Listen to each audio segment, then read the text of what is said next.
Welcome to the Health Reflections podcast, a podcast dedicated to exploring the world of anti-cancer living and empowering you to take control of your health. I'm Finola, your host and guide on this transformative journey towards a vibrant and resilient life. Join me for solo episodes and conversations with wonderful guests. I am beyond excited that you're here, so let's dive in. Hello everyone, I hope that you're all doing great. Welcome to another episode of the Health Reflections podcast. Today I have a lovely guest who will introduce herself in just a tiny bit. Just an introduction that today we're going to talk about stress, anxiety, and some tips on how to handle. So hi Jessica, how are you? Hello, I'm fine. Thank you so much for having me. I appreciate you inviting me on. I'm very excited. It's a pleasure. You know, I have been wanting to do this episode with you for a very long time. This has been in the woodworks for a while, but our schedules seem to collide all of the time, right? So there's never been a good time for both of us, but here we are. We've made it happen. Exactly. I'm super excited. I'm so excited too. So would you like to introduce yourself so that our viewers and our listeners get to know you, like your story, how you decided to become a scientist, all your journey? Sure. So, as Finola mentioned, my name is Jessica, and I finished my PhD this year in February. So I am now in full-time employment, and I am now a research scientist in the field of environmental chemistry. So my PhD was also in chemistry, but it was more in natural products chemistry, which is studying the compounds that are produced by living organisms, basically, and how we can use them to help solve problems in the human world. So I guess my interest in science came about in high school when I was studying and choosing my subjects for my exams. And I was quite good at science, little humble brag there, I guess. But I was good at science, and I knew that my skills lay in science and in maths. So I thought, well, I'm good at these subjects, so why don't we try and pursue a academic degree in a science subject, and then see where we can go career-wise after that. So my journey actually started, I was studying biomedical science, so I was actually on a different path. But then I decided after my first year that I didn't want to become strictly a biomedical scientist in the lab. So I thought, let's kind of broaden my horizons a little bit. Let's do a chemistry degree, and then I can kind of have more time to decide what I want to do and where I want to go with my life. So then I studied undergraduate Master of Chemistry degree, and then went on to do my PhD about a year after I finished, because I actually went to work in Malta for a year in a pharmaceutical company as a quality control analyst. And then the PhD position came up, and I moved back to Scotland and started my PhD journey, which I actually document over on YouTube as well, on my channel called My PhD and Me, which maybe isn't so relevant now because I'm not a PhD student, but I still try to post, PhD related content and try to inspire and encourage the next generation of scientists as well. Yeah, that is exactly how I found you, I guess. Like, I didn't find you on Instagram. I found you on YouTube. And it was because I searched, like, how to balance PhD work and personal life, and you popped. So that is how I found you. And then I looked for you on Instagram and everything, and I followed you. So my presence on Instagram isn't so big, I would say. I focus more kind of on YouTube than I quite like that long form content of being able to chat to the camera for a long time. And I feel like with Instagram it's a lot of short form, and I feel like you need to be super creative, whereas I like the kind of raw aspect. I'm just camera there, I chat, I show bits and bobs that I'm doing. It's nothing too technical, nothing too like crazy editing or anything, but it's just trying to show like the raw kind of real experience of PhD life and now research scientist life. Yeah, absolutely. I completely agree with you in there. I think the way I see Instagram is like, okay, I can create some short form content, but also it's more of a daily life sneak peek, no, because I do use a lot of the stories. So yeah, it's a bit of a mixture, but I do agree. YouTube has this special thing. Yeah. So yeah, and you mentioned about your YouTube, the name of my PhD and me. Also, by the way, everything about like Jessica, her YouTube, her Instagram, everything will be linked in the description and in the show notes for the people that are listening. So have you thought about changing the name? Yeah, I have thought about having a little rebrand. I'm not really sure when to do it. And yeah, like I said, my content isn't as PhD, like I don't do PhD vlogs now because I'm not a PhD student anymore, but I'm still trying to give kind of PhD related advice. And yeah, I don't know, I'm not quite ready to part with my name and everything quite yet. So I think I'm going to stick with it for a while.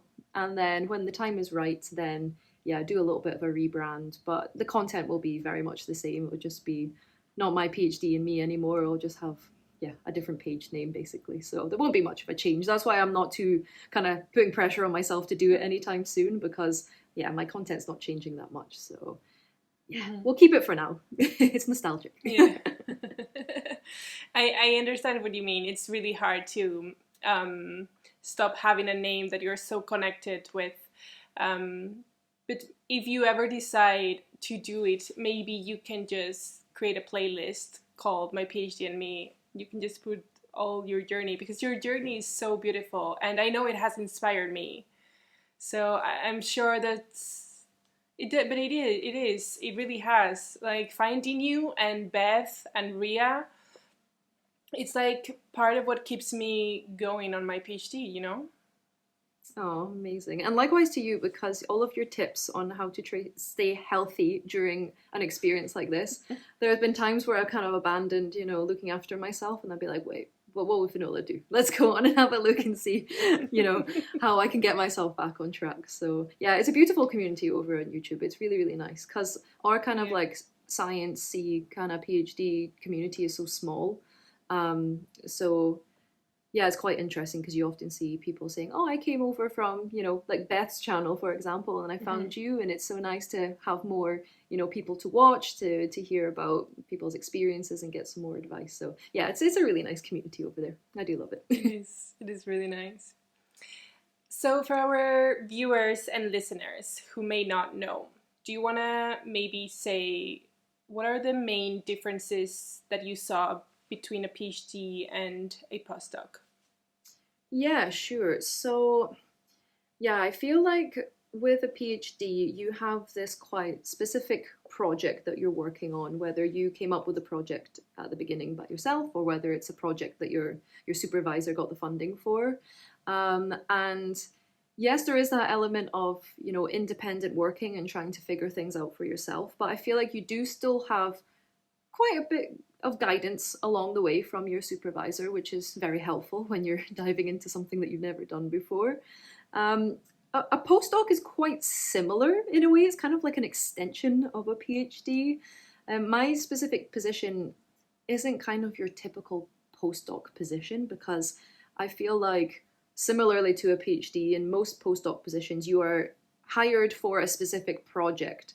So you're hired for 6 months, 12 months, 2 years for a specific project. Whereas my role is different because I am hired by my institute, my research institute, and it means that I am required across a lot of different projects. So I've kind of been called in as a expert on a specific instrument and I do method development, but it's across many different projects and not just for one specific project. So that's where my role is kind of different from a traditional postdoc, let's say. But yeah, when you kind of take the step from PhD to postdoc, what I felt anyway was that there's kind of a bit more pressure to just kind of know what you're doing. The support isn't as present than when you're doing a PhD. Of course, I can go to my supervisor and say, "Hey, I'm struggling. Like, can you help me out? I don't really know what I'm doing." But I feel like there's kind of more that expectation that you've come in, you've done your PhD, figure it out. You have that skill set to be a researcher now, so just go and do the research, if that makes sense. Which, in all fairness, when you do a PhD, you learn so many different skills on how to become an independent researcher. So the foundations have been built already during the PhD. But yeah, I'm not going to lie, there are times where I think, oh, I don't know if I should ask for help because I feel like I'm expected to just be able to do it and to just know what I'm doing. Yeah, so I think that's the main difference is you're quite an independent researcher during a PhD, but that kind of amps up a level when you're doing a postdoc. And yeah, my specific postdoc, I'm not focused just on one project, I'm spread across many different projects. So there's an element of kind of project management there now as well. It's nice, very interesting. Because I don't really have a lot of colleagues in postdoc. We're all PhD students, and the majority of them are doctors, so they're getting ready to go back to the clinic. So it's a complete different, mindset, and it's really, really interesting to listen to how you're actually talking, about the skills that you're developing to become like a researcher, and you jump onto the next topic. It's really exciting. It is exciting, and the position that I'm doing now and the research that I'm doing now is completely different to what I did during my PhD. Yeah, there's some skills that I have definitely transferred over, like technical skills as well, but the application has been quite different. So I explain to people that I kind of feel like I'm a first year PhD student in a sense again, because I'm kind of relearning, I'm learning a new field, I'm learning new skills, but I'm kind of doing it a bit more on my own this time. I don't have someone to show me what to do. I'm just kind of figuring it out as I go along. So yeah, that was quite challenging when I first began. I kind of felt like a fish out of water, kind of, oh gosh, this is a completely new field. I have to relearn everything. I just became an expert in one subject during my PhD, and now I need to become an expert in something else. Like, how long is this going to take me? It took me almost 4 years during my PhD, but yeah, of course, things are a bit more accelerated now because I have the foundations from the PhD. I have the skills and I guess the confidence to know that I can do it as well. So yeah, it's been challenging but really rewarding, I would say. Mm-hmm. You can do it. I know you can. Thank you. Thank you. Okay, so now that we have heard a little bit about Jessica, let's dive into today's topic, which I think it's very important to bring awareness because, at least this is the way that I feel, stress and anxiety has been incredibly normalized. And it's kind of like a lifestyle, if you're not rushing everywhere, then what are you doing? And I do not agree with that lifestyle at all. So maybe we can start by making a difference between good and bad stress and how we can benefit from one or the other. What do you think? Oh, this is a tricky question. So, yeah, is there good stress? I don't know. Well, I feel like supposed to be. Maybe you can teach me something today. Yeah, so I feel like if you have a deadline, for example, and maybe you have been putting off doing the work for said deadline, say a big report that you have to do and you have to submit it to your supervisor, or there's a paper that you're writing and you have to submit it by this deadline. If it is a week before and you're getting stressed because you're thinking, oh my gosh, I haven't done anything for this paper, I need to get it done. Not a good way. Don't write a paper a week before the deadline, by the way, not advocating that. But that kind of stress that you do have that week before is going to push you to get the job done. So I guess in a way that could be an example of good stress. Your body is having this reaction and thinking, I don't have much time. So then it forces you to get the job done. If you weren't stressed about it, you'd just be like, oh, it's fine, we'll get it done at some point. It's 10 minutes before the deadline, and you think, oh, because I wasn't stressed, I didn't get the job done. So to me, that would be my interpretation of good stress. Bad stress, I would say, is when it is constant, like there's an underlying undertone of stress, and maybe it's caused by, external pressure, maybe it's caused by pressure from yourself, and you just constantly have this kind of stress cloud hanging over you, and it starts to affect your mental health, it starts to affect your physical health, not just on the short term, like with the paper example, but it's affecting you in the long term. And I'm sure you can tell us a lot about how stress can actually affect your health as well, right? If you're stressed for prolonged periods of time. So yeah, that's how I would differentiate between good and bad stress. Good stress being when it's short term and it's forcing you to get a job done that you need to get done. Bad stress being when it's kind of underlying undertone, or it's quite a long-term thing and it starts to affect other aspects of your life. Mm-hmm. Did I pass? So, I don't know if you would agree, or you have a different interpretation of that. I agree 100% with everything that you said. So indeed, we do have like a good stress and a bad stress. So the good stress is called eustress. I'm not sure if I'm pronouncing that right. And the bad stress is distress. So the eustress is the short-term stress, and it happens when we're actually excited about a challenge, or we think that there's a task that even though it's tough, like the paper, it is manageable. Like we can do it. So we're stressed, but it's a good stress because it gets us going. However, the distress, as you mentioned, is long term, and it clouds ourselves. Like that cloud actually clouds us because we're feeling overwhelmed. We're feeling like we cannot cope. We cannot do all the things that we have to do.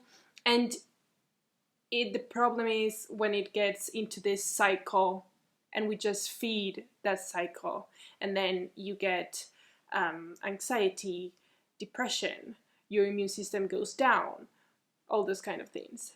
So that is why I thought it would be really, really important at this part of the episode to really talk about this too. Because when you say stress, people automatically think, oh, bad. Yeah, but definitely. We've got the two sides, right?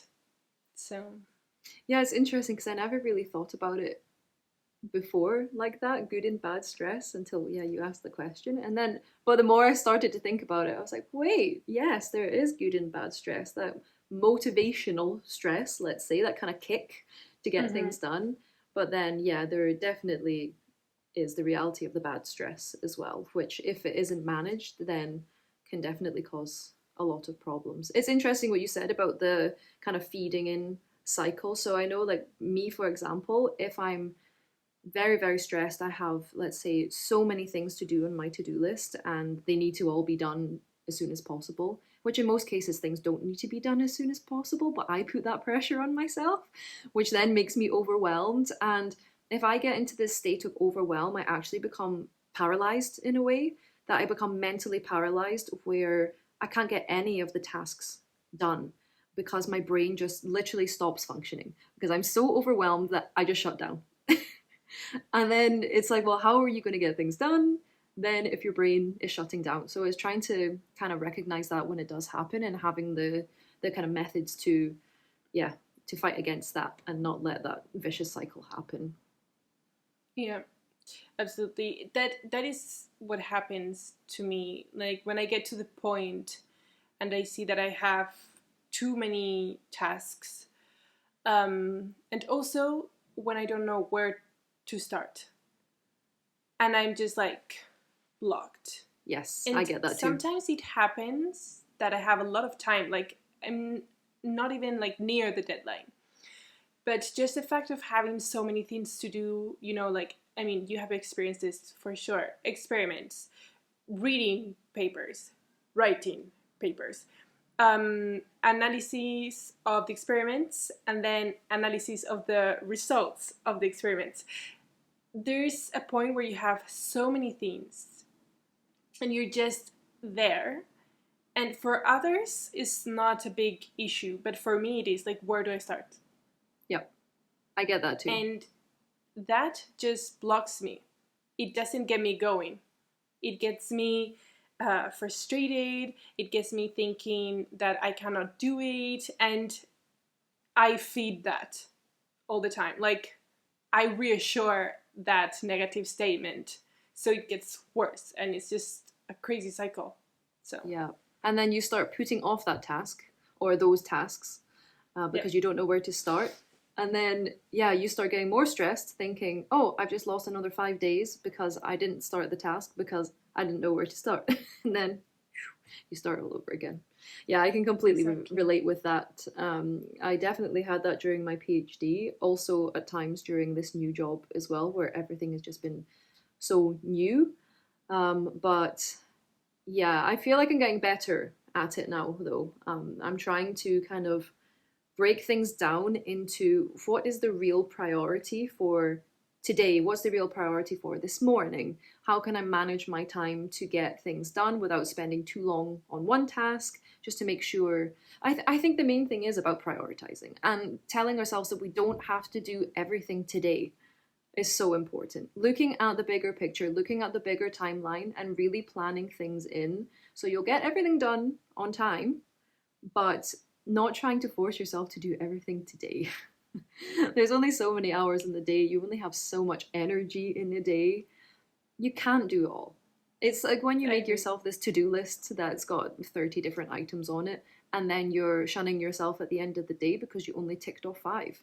The next day, only write 5 things on your to-do list because it's realistic, and then you'll be in a better mood and mind space at the end of the day because you're thinking, oh, I got everything done on my to-do list. It's about being realistic about your time and managing your time well and looking at the deadlines and what you should prioritize.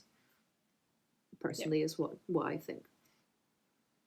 So another thing that I wanted to ask was if you are able to know when you're stressed or anxious, because I feel this is a hard one, I think, to actually get to the point to say, oh, I am stressed, I need to stop. Yeah, so are we differentiating here between stress and anxiety? Is that what you're asking? Like how do I know if I'm stressed or how do I know if I'm anxious? Or both?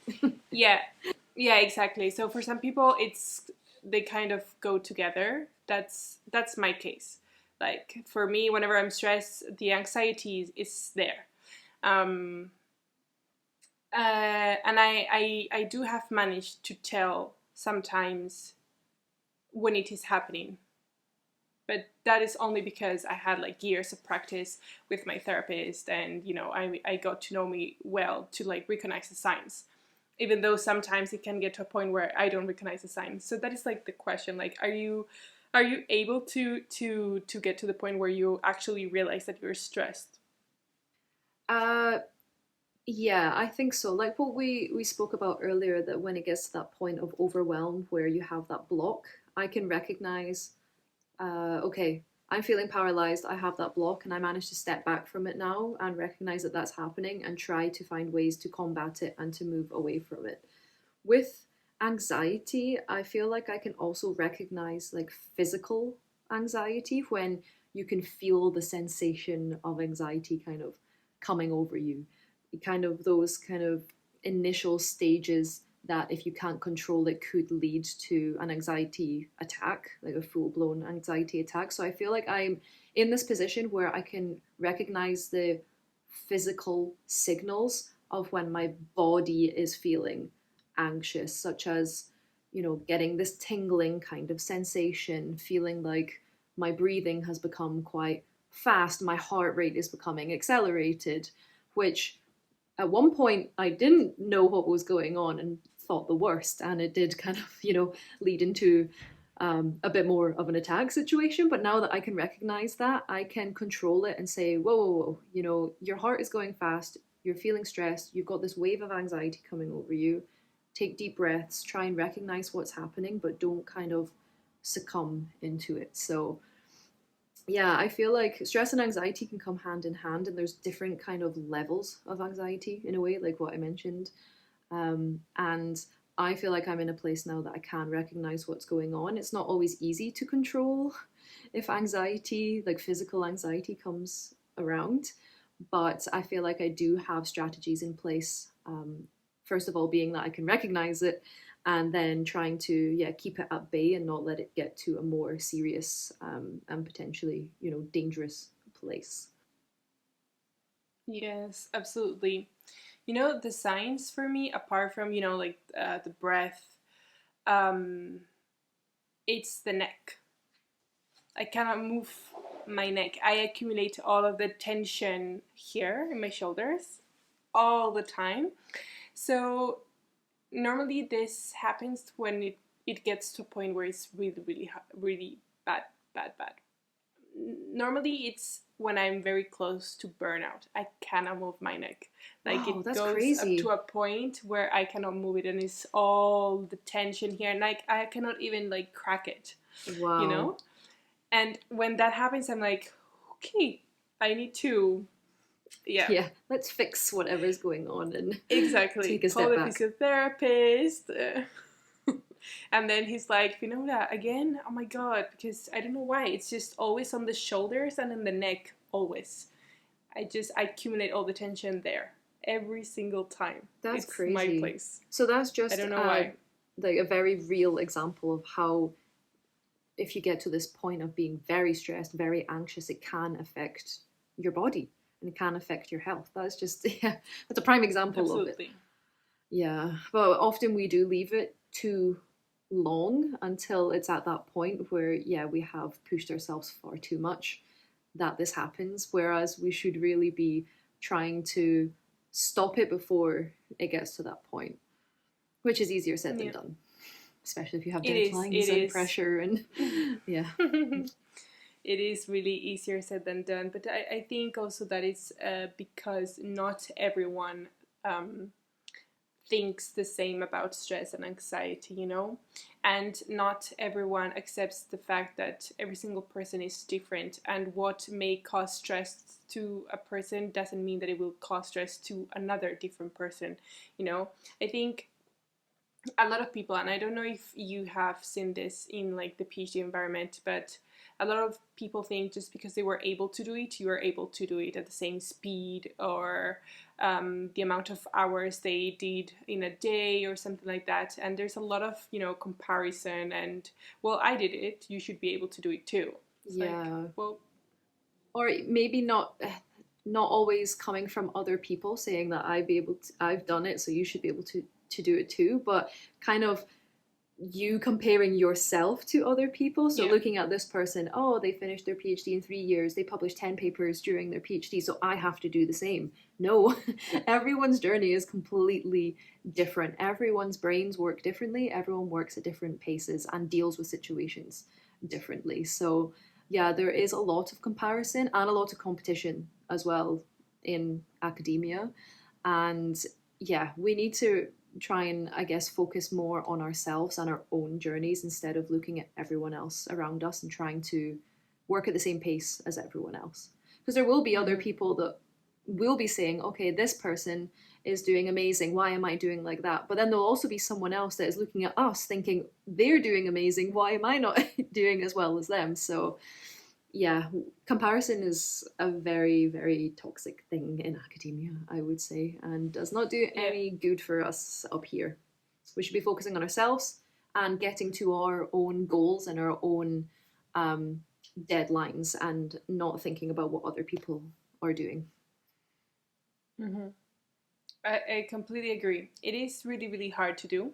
But I really agree that we should indeed put that into like a practice. At least try every day, little by little, until we get to a point where it comes out naturally. Because I have a colleague that he's like, I don't care. I don't care what people think. I don't care what my supervisor thinks. I know the work that I put. I know what I'm doing. He's just so confident, and like, I'm pretty sure he has bad days, but he is so confident. And whenever I come to him and I'm like, this happened, he's always like, why do you care? Yeah. Do not care. That's what he says. Do not care. It's not that easy. I know, and I'm like, well, how do you do it? And he's like, I just don't care. Yeah, and I feel like me and you are quite similar in the sense that we put a lot of pressure on ourselves. I don't know about your kind of supervisor situation, but my supervisor during my PhD didn't put much pressure on me at all, to be honest. He wasn't pressuring me to, do a million projects. He wasn't pressurizing me to get certain results, to write papers. All of the pressure was coming from me. And yeah, I just wanted to do kind of the best that I could. But again, it was all coming from me. So yeah, I wish I had times during my PhD where I could have went, yeah, do you know what? It doesn't matter. Because it did matter, because I was on a deadline. And yeah, your colleague's mindset is amazing, and I can praise him for that. But it would take me personally a lot of training to get to that point. Yeah. Yeah, I wish I could be just like him. But with my supervisor is 50-50. Like, I put my own pressure into myself, and he does also. But like, he's is not like bad. It's like he wants me to do well, and he told me several occasions, like, I really want to help you become the scientist that you want. So it's like, it comes and goes. The good thing that he has is that he is really able to see when I'm not doing okay or when I'm stressed, because my signs are very visible. Like, you can see it. Okay, yeah. Like, you can see it in my face, you can see it in my mood, in how I act. My hands are shaky, I'm way more clumsy than I normally am. Like, it's palpable, like, you can feel it. So whenever he sees it, he's like, okay, it's time to stop, it's time to breathe, talk to me, what's happening.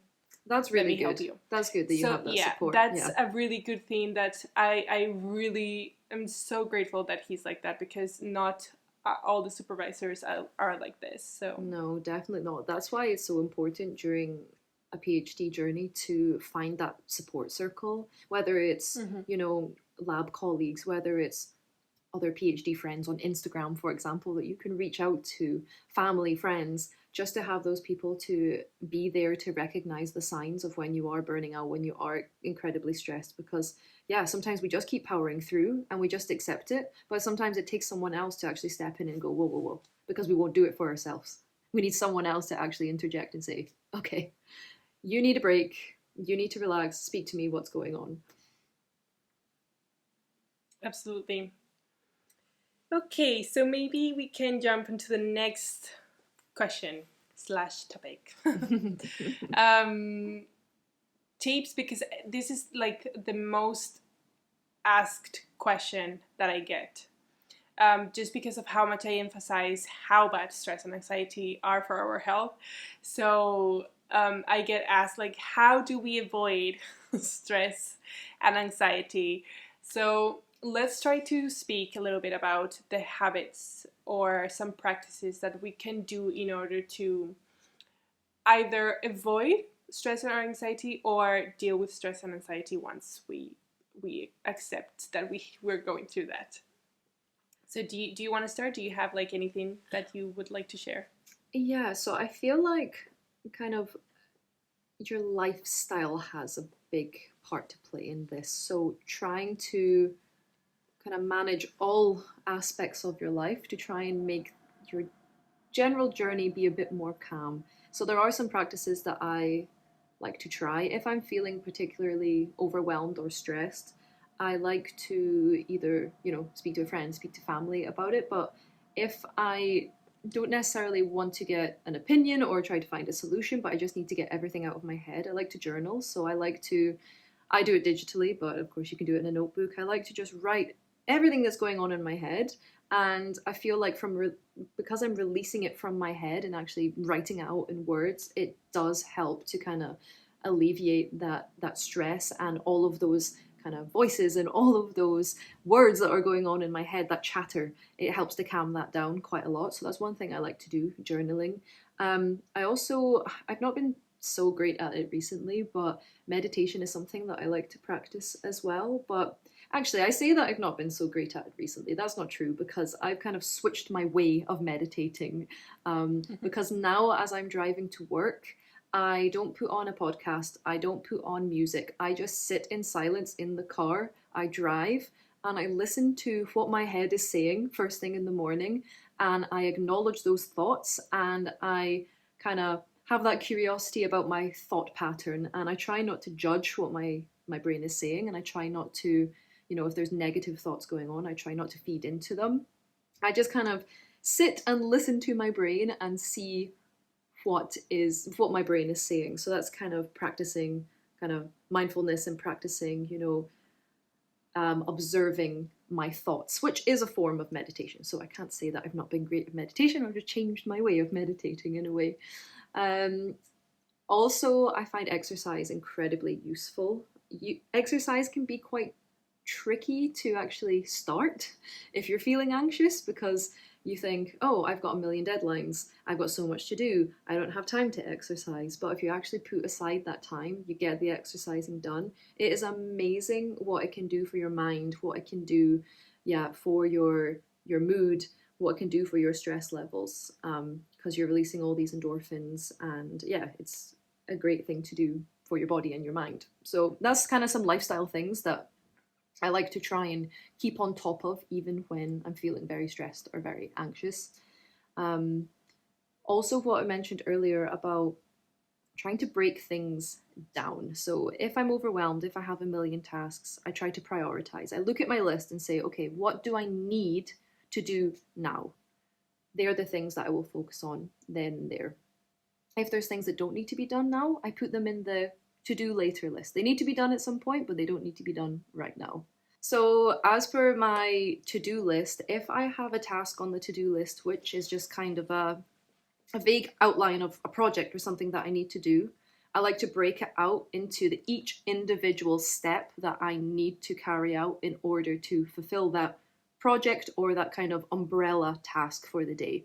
And I feel like that helps with the overwhelm, because you have literally every single step that you need to do. You can tick them off, and it kind of just gets all of that out of your head as well. You're not thinking, oh, I've got to, let's say, prepare all of these samples. Okay, but how many samples do I need to prepare?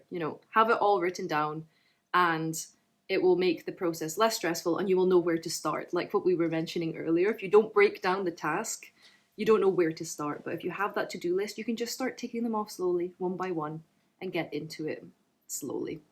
So I think that's kind of the main tactics and the main tips that I have. I don't know if you practice any of the same things or try to incorporate any of the same habits into your life and into your work life, or do you have any additional ones that I can maybe take on board as well? I do practice a lot of what you mentioned, starting with journaling.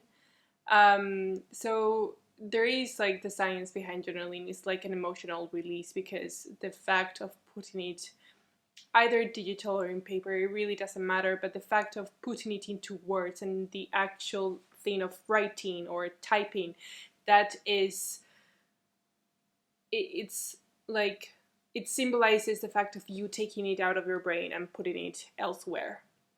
So it is an emotional release. And the good thing about journaling is that it makes you aware of what you're feeling. And not only what you're feeling, but where these feelings are coming from. Whether it is a positive or a negative feeling, it really helps for both. Because sometimes when we're stressed and we're anxious, we tend to think, oh, it's because of this. But the majority of the times, we don't even notice it's because of another issue that we just buried behind. So journaling really helps you be aware of this and where this comes from, and also for problem solving, because when you journal, you're able to identify some patterns that are triggering this stress and anxiety. So yeah, I do practice a lot of journaling for all of this, and also for gratitude. I try to remind myself to be grateful for my body, my strength, and just getting up every day and doing the work. Even though I get up one day and I'm like, no, today I'm hiding underneath the duvet and nobody's getting me out of here, because I have those days. But that's just life, that's it's okay, it's completely okay. So I really do like journaling.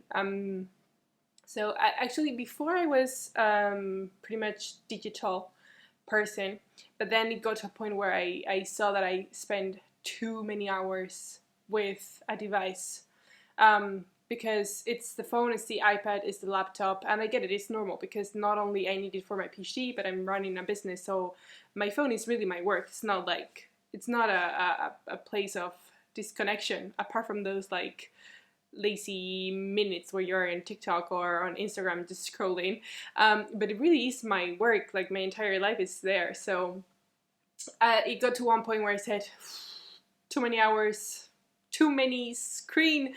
So I bought a morning journal, and I keep it in a place where I have like my coffee. Then I've got my night journal, and I keep it upstairs next to the bed. And then I've got an app which is called Voss Health app. And I love it because it's more of a on-the-go app, and you can track how you're feeling, then you select what things made you feel like that.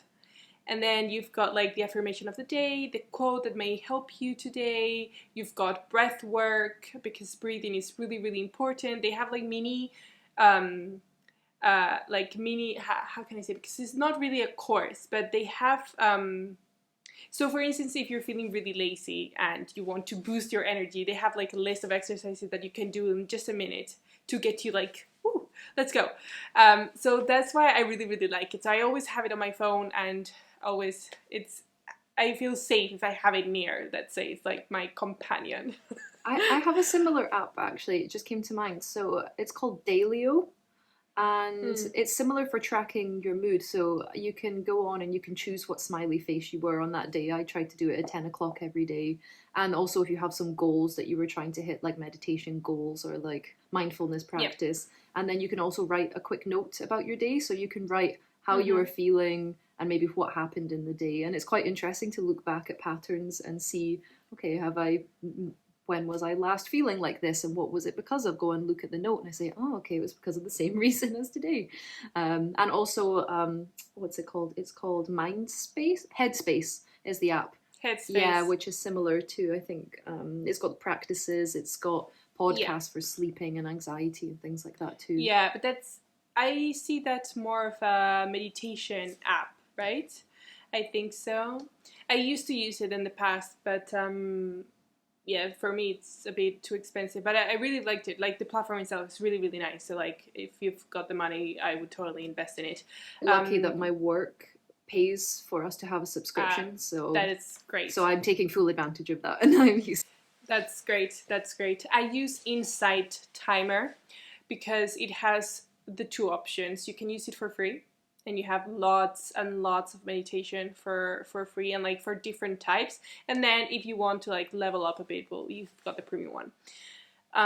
So it's really nice. But yeah, actually meditation is another thing that I practice, and I have been practicing it for 8 years. My therapist made meditation part of my homework when I was recovering from a breakup. So yeah, and since I discovered it, it's like my best friend, right? So like now it's natural. And by the way, what you said, that is meditation. I feel like a lot of people think meditation is just having your brain switch off in blank, and it's not it. It's not it.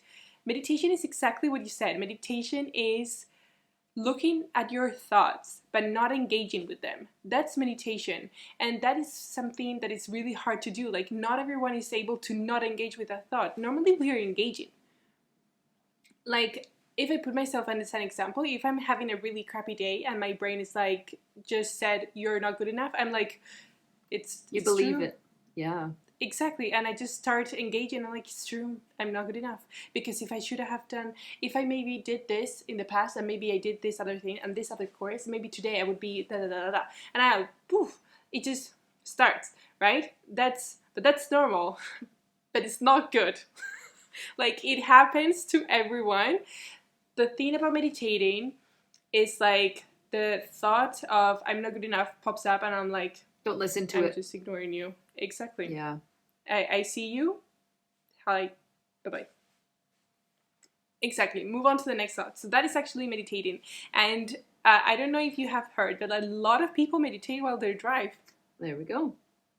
Yeah. So a lot of people I am one of those meditate while people. they're driving. Yeah. Driving and cleaning is one of the, well, I don't know if something has changed, but I remember reading, was it a TED Talk or an article? I don't remember, but I found out that cleaning and driving were the moments where the majority of the people were meditating. There we go. Probably in the shower is one of them as well, I reckon, too. Oh, yeah. Well, I sing in the shower. Okay, you're distracted. I just like put my music and I'm like...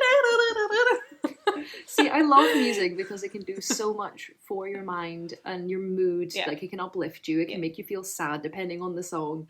But yeah, I've just been really appreciating that silence, because if I have music on, if I have a podcast on, I'm not acknowledging what's going on in here. Exactly. It's really important. Like, I think music is really fun to feel your feelings. But it does become a problem when you don't really want to hear what's inside your mind. That's the problem. So I think it's really fun to, like, what I do, like, go in the shower, you put your music. I even put sometimes a TV show or something on the background. But I do put an effort into journaling, meditating, because I love to be aware of what's happening in my body, like physically, inner, like health checks, and in my mind. Like, it's just the most aware, and the more you know your body and yourself, the better for you, not only to be healthy, but like to know what to do in certain situations of your life. Definitely. Yeah, 100% agree. So that is really good.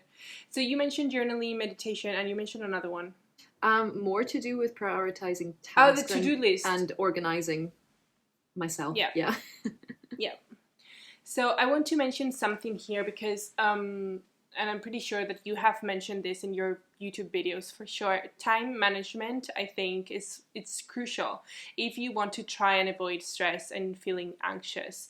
And a lot of people, I'm including myself here, we end up having this massive to-do lists, and we just try to do it all in one day. And this is just like, I'm just going to rephrase what Jessica said. Like, you cannot expect to do everything in one day. You have to be realistic. And the plannings, I always mention this whenever I'm doing like the life resets videos.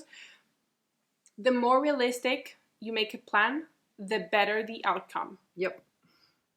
And that's how it is. And some people ask me, well, Finola, I don't know how much time I'm going to spend on a certain task. And it's fine. It's completely fine. The majority of us do not know. What you can do is use the app called Now Then. And you can create like different tasks. So like cleaning, watering the plants, experiments, analyses, writing article, or reading article, whatever the task you use that you're going to do. You click play and the timer starts. And when you finish the task, you stop it. It's not a Pomodoro, it's not like a focus, it's just to track yourself how much time you spent on a certain task. If you do that several times, then you know how much time you spent on a certain task. The next time you're going to plan that into your calendar or your to-do list, you can be more realistic in like the amount of time you need for that. That's super smart. I like that. That is something that I learned from another YouTuber.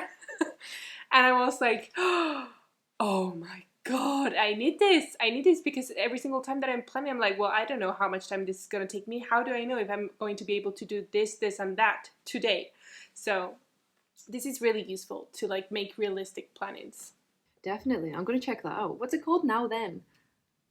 Now Then. Yeah, everything that we mentioned in this episode, I will leave it, everything, absolutely everything will be in the description and in the show notes. Yeah. One thing that I've started doing as well is giving myself more time for tasks. So if I don't know how long it's going to take, give myself more time for it. So then I feel like I'm less rushed. And when you rush, you make mistakes. When you're rushing, you're stressed. So yeah, if I have that time in the week and I know how many tasks, what tasks I need to get done in the week, just try and space them out a bit to just make sure I have the time to do them and I'm not physically, you know, rushing around and being fast and making mistakes and having to redo things. So that's one thing that I'm trying to do at the moment. Not trying to cram in too much and say, okay, if I do this on this day, I will still get everything done. And I don't need to have that extra time to do any extra things that I might have time for. Just get done what I need to get done and be less stressed at the end of it. Yeah. You know, something that I learned, I don't know if it was my mom or my dad, probably both. But they taught me to be exaggerated at the time of creating a plan. They said, if you think you're going to spend an hour on a task, put an hour and a half or put 2 hours. And they said, you never know what is going to happen that day. You never know how you're going to be that day. So if you put your schedule too tight, you may end up not being able to finish everything and end up having to reschedule things to the next day. However, if you exaggerate, like over-exaggerate things, if you have a good day, probability is things from the next day, you can actually do them that day. So that is something that I always try to do when I am planning my things. Like, I've got that message in my mind, and I was a kid. I was such a kid when they told me this, but it has been living with me for my entire existence. It's just there. Whenever I'm planning, it's like I've got this message, like, Fiona, be exaggerated. So it's good advice, really good advice, because also it goes back to that kind of mindset thing as well. If you're ticking off everything on your to-do list, you're naturally going to feel so much better at the end of the day, rather than if you have a unrealistic but half finished to-do list. You're going to go back into that negative self-talk. You're going to be saying, oh, how come you didn't manage to do everything that you set out to do on your to-do list? You're rubbish, blah blah blah. You know, this is how our heads work. This is what they start chatting to us. Yeah. But then if we get everything done, we're like, woohoo, we did it, amazing. Exactly. You need to help yourself get things done, rather than putting yourself into a situation where you're like, ugh, I couldn't manage. Not even half the things that I planned for today, I managed. That's what we need to avoid. When you were never going to manage in the first place because it was unrealistic. You didn't have enough time. There was just not enough hours in the day. Exactly.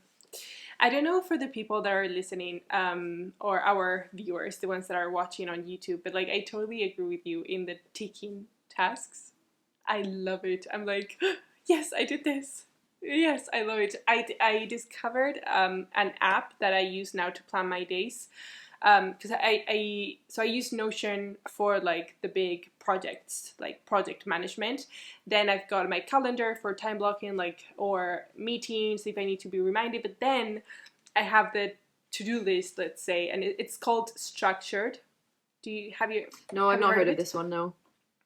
So it's great because you can sync it with your calendar. So it will turn every single thing that you have put into your calendar into a task for that day. So whenever you go, you can just tick it. I like that. And it will be finished, and you can select like the amount of time that you need for that task. And something that I need is that I really like massive to-do lists, but not for one day. Just like a general overview. Every single time that I know I have to do that, that I know I have to do something, I like to write someplace that I will see it. So that the app has, beside the daily tasks, it has kind of an inbox with all the tasks that have not been scheduled. So you can put absolutely everything on one side, and then little by little say, oh, today I actually have time for this one. Oh, tomorrow I will work on this other one. So you can slowly put them into the, that's super useful. Your day-to-day, rather than having a massive list one day, thinking that you can do absolutely everything, end up not being able to do it, and just procrastinating, and like in this negative mindset that we all should avoid. Yeah, anyway, we can try and avoid the negative mindset and feeling like we're not enough and feeling like we haven't done enough. Yeah, anyway, we can combat that. We should do it for ourselves. We're already putting enough pressure on ourselves already. It will all get done in the end. That's what I started to tell myself during the end of my PhD. I said, it will all get done in the end. Even if I have a day that is more quiet because I don't have the energy for it and I don't have the brain space for it, I will make up for it on a day where I do have the energy and I do have the motivation and I do have a drive. It will always get done in the end. Exactly. I think we have been talking for a very long time, but before leaving, I love when conversations are just like flowing. But before leaving, I do want to mention something that I really think is really important, not only for, avoiding stress and anxiety and like dealing with stress and anxiety, but also for our feelings, is yoga. Have you ever done yoga? I have done yoga, but this is something that I've been working on, that I like exercising and I like fitness, but I put this pressure on myself that if I'm not sweating and if I'm not doing cardio, then it doesn't count. Which is terrible, and it's something that I'm trying to work through, and I've recognized it. That's the first step, I guess. So when I have a day that I'm not just resting and I am exercising, I try to do like cardio or something that's going to get my heart rate up and I'm going to sweat, because then I feel like I've done something more. It's bad, I know. And I'm not very flexible either, and that kind of demotivated me when I tried yoga, because I felt like I couldn't reach the poses, and but I did enjoy it, and it's good for mindfulness. Definitely, it's kind of like its own separate form of meditation. I tried, and it's something that I would love to try and get back into again. I just need to get out of this kind of fitness mindset that I have going on at the moment. So a few points here. Yeah. First of all, I agree with you. Like, I have the same feeling. Like, for me, yoga is not a workout. Even though sometimes when I finish the class, I'm like, wow, that was a workout. I don't consider yoga a workout. So, like, I get what you mean.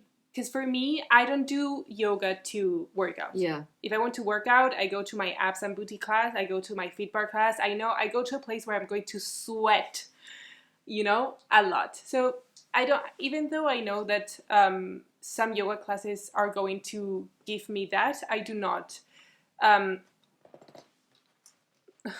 I do not consider, sorry, it was the dog.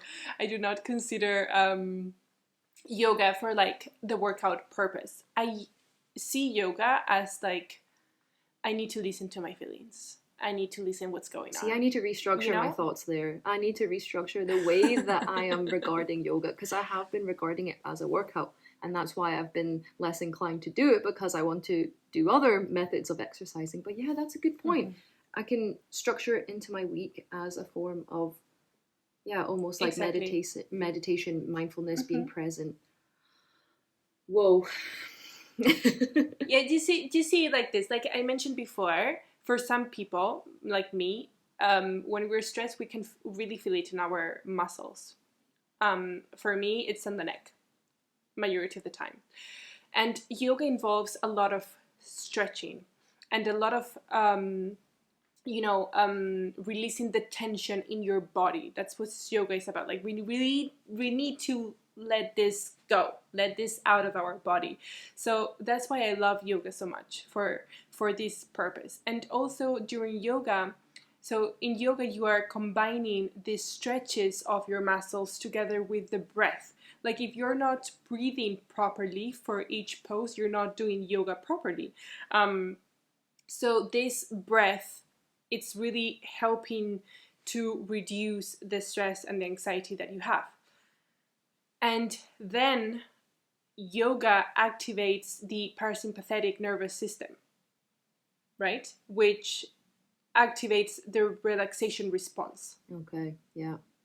That's the science behind the yoga. So that's why I love yoga, and I love encouraging people, please do yoga. You need to incorporate yoga into your life, because it's really, really good. But I even though, as I mentioned before, like even though sometimes I leave a yoga class and I'm like, wow, this was definitely the workout of the day, I don't see it as for the purpose of working out or getting back on track or, my fitness progress. For me, yoga is like, oof, I need to listen to myself, and I need to know what's happening, and I need to flow with the feelings.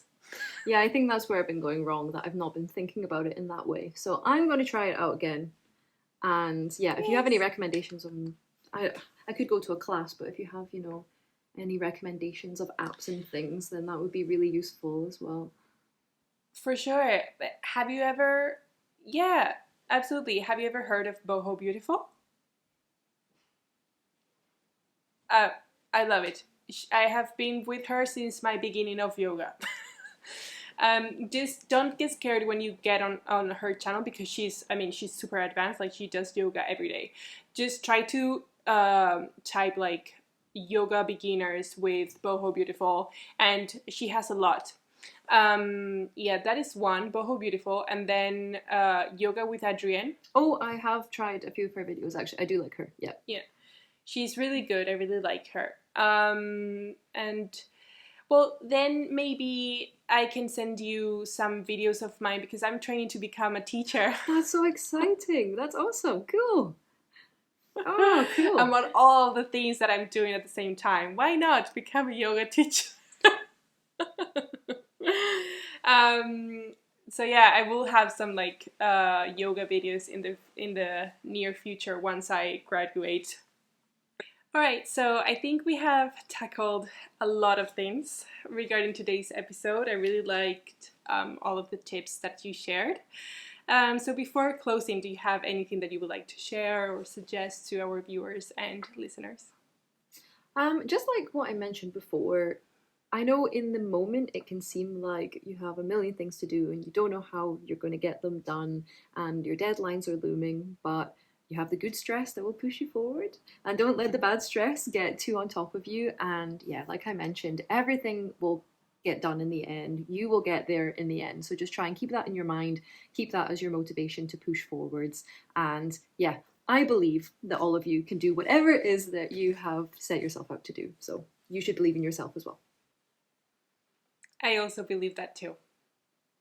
I believe we all can manage and do what we put our mind to. It's hard sometimes, but that's also okay. We just need to go through that. Definitely. Okay, so I'm gonna end the episode here. Say goodbye to Jessica. I hope to have you sometime soon. Of course, anytime. Thank you for having me. A pleasure. And to the rest of you, I really hope that today's episode brought you value and inspiration, and I'm wishing you a wonderful week, and I'll see you in the next one. Bye! That's it for today's episode of the Health Reflections podcast. If you would like to have more information, you can check out the show notes or go to the podcast section at finolameister.com. I hope this episode was valuable to you and inspired and empowered you into taking action. A reminder that we have a lovely community space called Healthy Life Dreamers, where we share experiences and support each other on this journey. I would love it if you would help me spread the word by leaving a review or sharing the podcast with anyone you think might need it. Thank you so much for being here today. See you in the next one.